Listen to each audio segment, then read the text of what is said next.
Hi guys, review natin yung product na to. Ito ang Headlight Max.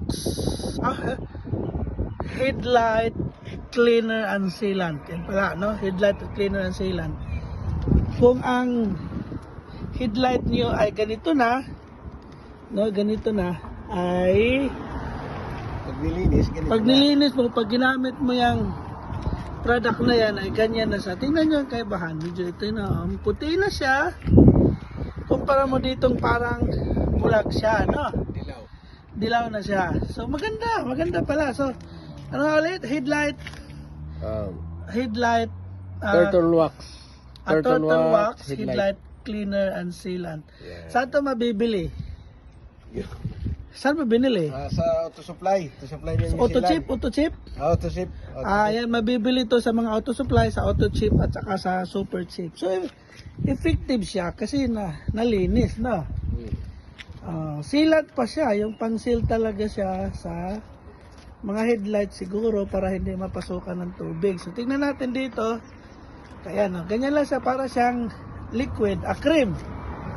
Yan, ipapahid mo lang siya para ka lang nag-asasabon sa katawan. Yan, ipapahid mo lang.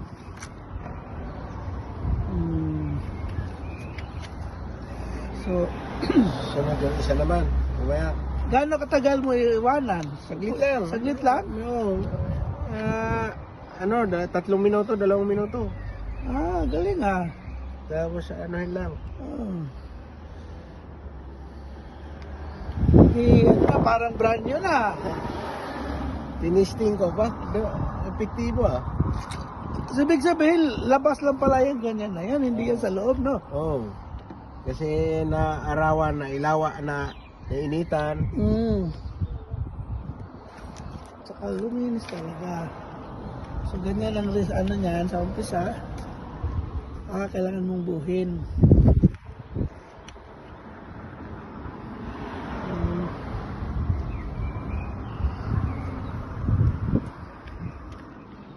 Para ka lang nagsasabon sa kamay mo, sa katawan mo. Okay. Tapos pupunasan ng una muna marumi. Marumi. Maro. Ito muna. Ito muna marumi para kasi nga dumi yung ano nun eh. So tingnan natin ang before and after niyan.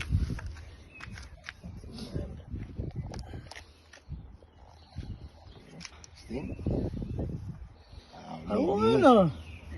Ting? Linis. No. Wala na. Sabi wala na yung dilaw-dilaw, Meron pa siya pero tanggal talaga yung dilaw.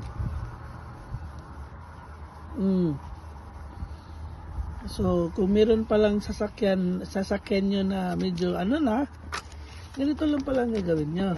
Tapos punasan mo ng malinis na basahan. Ay, maliwanag na. Yan namang resulta, maliwanag.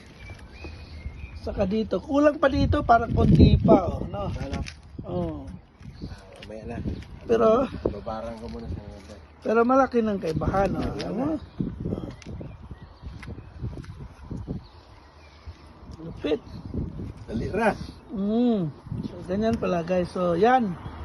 Mabibili sa auto chip at saka sa super chip.